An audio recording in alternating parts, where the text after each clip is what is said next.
Hello అందరికీ welcome to my channel దునియా అమ్మాయి vlogs. బెండకాయ కర్రీ చేస్తున్నానండి.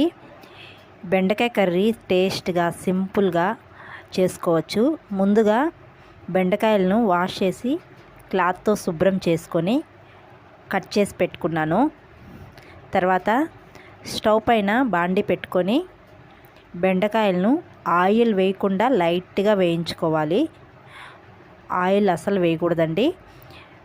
తర్వాత వీడియోలో చూపిస్తున్న విధంగా లైట్గా వేయించుకోవాలి. తర్వాత నిమ్మకాయ అంత సైజు చింతపండును నానపెట్టుకోవాలి.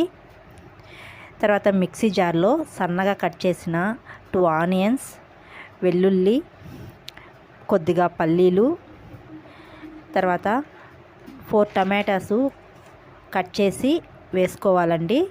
తర్వాత కొద్దిగా ఉప్పు, పసుపు, రెడ్ చిల్లీ పౌడర్ 2 స్పూన్స్, ధనియా పౌడర్ 2 స్పూన్స్, వేయించిన జీలకర్ర పొడి 1/2 టీ స్పూన్ వేసి మిక్సీలో మెత్తగా పేస్ట్ చేసుకోవాలండి.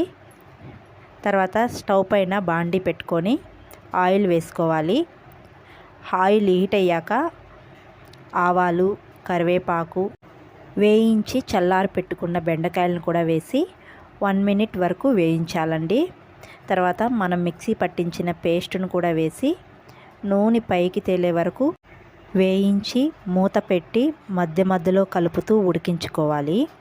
తర్వాత 2 గ్లాస్ వాటర్ వేసుకోవాలి.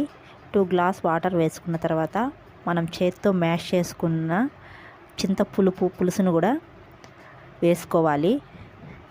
తర్వాత ఈ కర్రీ ఉడుకుతున్నప్పుడు 1/2 స్పూన్ మెంతి పౌడర్, కొద్దిగా ఇంగువ వేసి బాగా కలిపి మూత పెట్టి మధ్య మధ్యలో కలిపి ఉడికించుకోవాలి.